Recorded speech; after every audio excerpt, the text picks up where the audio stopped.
2 பேதுருவின் புத்தகம் 3ஆம் அதிகாரம் 10வது இறைவார்த்தை ஒரு சத்தமாய் வாசிக்கலாம். 2 பேதுரு 3:10.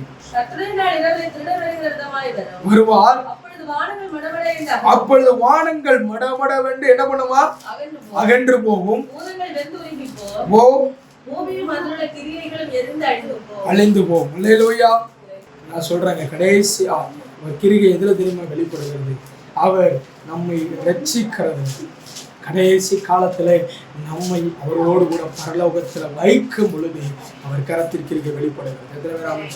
இன்னைக்கு சபைக்கு கத்த சொல்லுகிறார், இது கடைசி காலமா இருப்பதனால நாம் வாழ போகிற நாட்கள் இன்னும் வெகு தூரம் அல்ல, இன்னும் கொஞ்ச காலம்தான். சபையே, உங்களை பரிசுத்தம் பண்ணி கொள்கிற ஒரு நாட்களுக்குள்ளே வந்து நிற்கிறோம்.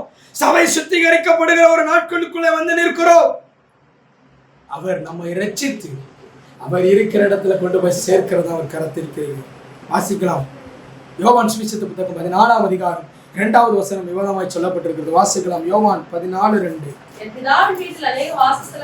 உண்டு, இருந்தால் சொல்லியிருப்பேன், ஆயத்தப்படுத்த போகிறேன், பின்பு இருக்கும்படிக்கு சேர்த்துக் கொள்ளுவேன் என்று. நான் இப்படி சொல்றேன். 3வது, கடைசி காலத்துல சொல்றாங்க அநேக ஆபத்து வளர்ந்து கொண்டே இருக்கும். அநேக ஆபத்து. மத்தேயு 24ஆம் அதிகாரத்தை வாசித்து பாருங்க. கடைசி காலத்துல யுத்தங்களையும் யுத்தத்தின் செய்திகளையும் கேள்விப்படுவீர்கள். ஒரு ராஜ்யத்துக்கு விரோதமா இன்னொரு ராஜ்யமும், ஒரு தேசத்துக்கு விரோதமா இன்னொரு தேசம் எல்லாம் நடந்து கொண்டே தானே இருக்குங்க. இன்னைக்கு உலகத்துல கேள்விப்படுற யுத்தங்களும் யுத்தத்தின் செய்திகளும் தான் அதிகமாய் நடந்து கொண்டே இருக்குது. பாவங்களும் பாவத்தின் செயல்களும் அதிகமாக இந்த உலகத்துல பெருகிக் கொண்டே இருக்கிறது. கொலைகளும் தற்கொலைகளும் வெறிகளும் களியாட்டுகளும் இன்னைக்கு இந்த உலகத்துல பெருகிக் கொண்டே இருக்குது. நான் இப்படி சொல்றேன், இது பெருகி கொண்டிருக்கிறது. கடைசி காலம் விழுதலுக்கு நேராய் போய் கொண்டிருக்கிறது. ஆபத்துக்கள் அதிகமாய் பெருகி கொண்டே இருக்கிறது. நான் இப்படி சொல்றேங்க, கடைசி காலத்துல அவர் நம்மை ஆயத்தப்படுத்தி காத்து கொள்ளுகிறதுல அவர் கிரியை வெளிப்படுகிறது. ஆபத்து எவ்வளவு பெருகினாலும், தேசம் பஞ்சத்தால் நிறைந்தாலும் ஈசாக்கின் கையை கர்த்தர் ஆசீர்வதிப்பார். எத்தனை சொல்ல முடியும்? தேசம் பஞ்சத்தினால நிரம்பினாலும், யாக்கோபின் சந்ததியை கர்த்தர் எகிப்திற்கு கொண்டு போனாலும், அங்கே யாக்கோபின் சந்ததியை போஷிக்க கர்த்தர் ஒருவரை தீர்மானித்து வைத்திருக்கிறார். அவர் திட்டம் நம்மிலே நிறைவேறுகிறது. எத்தனை பேர் சொல்ல முடியும்?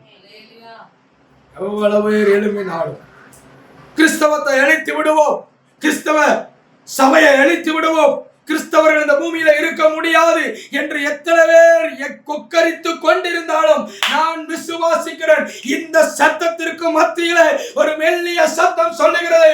ஆயத்தப்படுகிற ஒரு எக்காலத்தின் சத்தத்தை கேட்க சபை ஆயத்தமாய் இருக்குமானால், அவர் மகிமை நம்மையே வெளிப்படுமானால், அவர் இந்த ஆபத்திலே என்னை காத்து தன் கரத்தை வெளிப்படுத்துவார். எத்தனை சொல்ல முடியும்? ஐயா, தானியேலுக்கு விரோதமாய் தேசம் நின்றது. தானியேலுக்கு விரோதமாய் பிரதான மந்திரிமார்கள் நின்றார்கள். தானியேலுக்கு விரோதமாய் பெரிய அதிகாரிகள் எழும்பி நின்றார்கள்.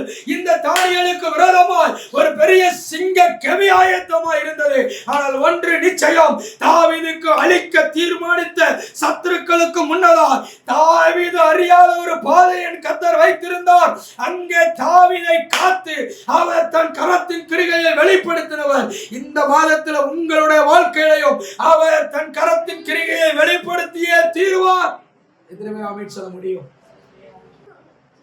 எல்லாருக்கும் செய்யறது போல கர்த்தர் எனக்கு செய்ய வருதில்ல. சொல்லுங்க, எல்லாருக்கும் செய்யறது போல கர்த்தர் எனக்கு சொல்ல முடியும். என்னால சாட்சி சொல்ல முடியும். கொரோனா நாட்களில் சொல்ல முடியும். கடந்த ஆண்டிற்கு முந்தின ஆண்டினுடைய நம்முடைய தூத்துக்குடி மாவட்டத்தில் நடந்த வெள்ளப்பெருக்கில் எங்கள் குடும்பத்தை கர்த்தர் எப்படி போஷித்தார் என்பதை சொல்ல முடியும். காரணம் என்ன தெரியுமா? அவர் கரத்தின் கிரிகை என்னிலே வெளிப்படுகிறது. எத்தனை பேர் அமைச்சர்? நான் விசுவாசிக்கிறேன், இன்னைக்கு சபையில கர்த்தருடைய கரத்தின் கிரிகை வெளிப்பட போகிறது. இந்த மாத கர்த்தர் வெளிப்படுத்தியே தீர்வா. இப்போ அவர் என்னிலே மகிமைப்படுறதை மட்டும்தான் நான் செய்வேன். என் ஜெபத்தில் அவர் மகிமைப்படணும். என்னுடைய வேலை பார்க்கிற இடத்துல அவர் மகிமைப்படணும். என்னுடைய ஆலயத்தில் அவர் என் மூலமாய் மகிமைப்படணும்.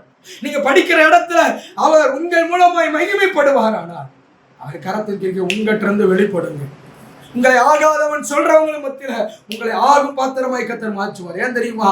ஆகாது என்று தள்ளின கல்ல தலைக்கு மூளைக்கல்லாய் கர்த்தர் மாற்ற என் மூளைக்கல்லாகிய கர்த்தர் எனக்கு முன்னதான் நடந்து சொல்கிறார். அல்லேலூயா. தீர்க்க தரிசனம் எப்படாம எழுதப்படுற, இனி நீ தீங்கை காணாதிருப்பாய். ஒருவனும் ஒரு சத்துருவும் உட்புகுதல் இனி உனக்கு இல்லாமல் இருக்கும். ஏன்னா அவர் கரத்தின் கிரியை உன்னிலே வெளிப்படுகிறது. அல்லேலூயா. சதமர நிலையை சொல்லுங்களேன். நம்ம செங்கடலுக்கு முன்னாடி இஸ்ரவேல் ஜனங்கள் நின்ற பொழுது பார்வோன் நினைச்சிருப்பான், இவங்களால தப்ப முடியாது. எப்படிப்பா இவ்வளவு பேர், ஒருவேளை நீச்சல் தெரிஞ்ச ஒரு 5 லட்சம் பேர்ல 1 லட்சம் பேருக்கு நீச்சல் தெரியும், நீந்தி போயிடலாம் அப்படின்னா கடலை நீந்த பார்வோன் நினைச்சிருப்பான், இவங்க இதோட நான் விசுவாசிக்கிறேன். கரத்தின் கிரியை எப்படி தெரியுமா வெளிப்படும்? நீங்கள் யோசிக்கிற மாதிரி அல்ல, அவர் என்னில யோசிக்கிறதை வெளிப்படுத்திய தருவார். அவர் கரத்தின் வெளிப்பாடு வித்தியாசமா இருக்கும். சரித்திரத்தை மாற்றுறதா இருக்கும். சரித்திரத்தை உலகத்துல எத்தனையோ குழந்தைகள் பிறந்தார்கள், எத்தனையோ குழந்தைகள் பிறந்து பெரிய சாதனையாளர்களாய் மாறினார்கள். ஆனா இயேசு கிறிஸ்துவின் ஒரு குழந்தை பிறந்ததுனாலதான் சரித்திரம் 2ஆய் பிறந்தது. கிறிஸ்து பிறப்பதற்கு முன், கிறிஸ்து பிறப்பதற்கு முன். இதான் கர்த்தருடைய கிரிகையின் வெளிப்பாடு. இந்த கிரிகையின் வெளிப்பாடை உங்க வாழ்க்கையில கர்த்தர் செய்வார். சபையே உங்க வாழ்க்கையில செய்வார். அப்படி கண்களை மூடி ஜெபிக்கலாம். ஆண்டவருடைய கரத்துல நம்ம ஏற்படுத்தோம். 3 காரியத்தை சொன்னேன். முதலாவது, அவர் கரத்தின் கிரிகை சின்னவன் 1000 சிறியவன் பலத்த ஜாதியுமாய் உயர்த்துவார். 2வது, எளியவனை அவர் தன் கையில எடுத்து உயர்த்துவார். 3வது, அவர் கடைசி காலத்துல என்னை காத்து தன் கரத்தின் கிரிகையை வெளிப்படுத்துவார். கண்களை மூடி ஜெபிப்போம். பரிசுத்தம் நிறைந்த நல்ல ஆண்டவரே, நல்ல இயேசுவை, இந்த நல்ல நாளில நீர் எங்களோடு கூட பேசின ஆண்டவரே சத்திய வார்த்தைகளுக்காக நாங்கள் நன்றி செலுத்துகிறோம். தொடர்ந்து உடைய கிருபையின் சாயல் எங்கள் மத்தியில் இருப்பதாக நீர் ஆசீர்வதிங்கப்பா. தொடர்ந்து இந்த வார்த்தையை பிரசங்கித்த கேட்டிருக்கிற எங்கள் ஒவ்வொருவரையும் ஆண்டவரை எங்கள் மூலமாய் நீர் மகிமைப்பட வேண்டும். முச்சமாய் உடைய ஆண்டவரை கரத்துக்குள்ளே தாழ்த்தி அர்ப்பணிக்கிறேன். ஆசீர்வதி. இயேசுவின் நாமத்தின் பிதாவே, ஆமென்.